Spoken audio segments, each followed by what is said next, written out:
पानकनेर गावचा रहिवासी आहे, तालुका सेनगाव, जिल्हा हिंगोली। माझा मुलगा इथे इयत्ता 9वी मध्ये आहे।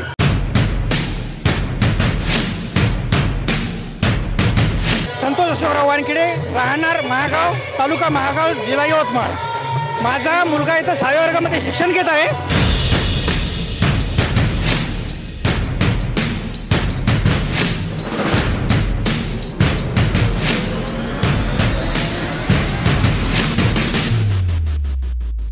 गेल्या वर्षीच्या तुलनेत पब्लिक सुद्धा जास्त आहे आणि नियोजनाचं जर म्हणसाल तर नियोजन एकदम व्यवस्थित आहे। आमच्यासारखे पालक इतक्या दूर येऊन लेकराला शाळेत शिकवतात, काहीतरी आम्हाला खूप साऱ्या अपेक्षा असतात त्यांच्याकडून आणि त्या अपेक्षा आम्हाला पूर्ण होत आहे अशा दिसत आहे।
अगोदर आम्हाला वाटलं शाळेमध्ये कशी काय व्यवस्था आहे, पण आम्ही स्वतः आमच्या मनाने येऊन पाहिलं, आमच्या डोळ्यांनी पाहिलं, तेव्हा आम्हाला खूप काही चांगलं वाटलं। आम्हाला प्रत्यक्षात वाटलं सुद्धा नव्हतं एवढी सुविधा असेल, पण इथं आल्यावर असं कळालं की इथं खूप सारी सुविधा आहे।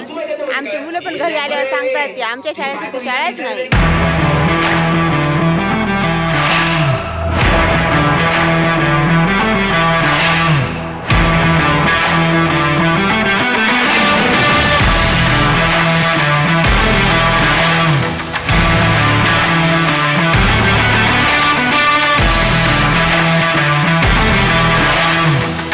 मला इथलं वातावरण, इथलं शैक्षणिक वातावरण आणि आनंददायी सगळं इथलं मुलाचं राहणीमान हे खूप छान वाटत आहे। आणि आता असं वाटत आहे की माझ्या मुलाचं 12वी जिथपर्यंत इथं शिक्षण आहे तिथपर्यंत शिक्षण इथं द्यायची माझी इच्छा आहे।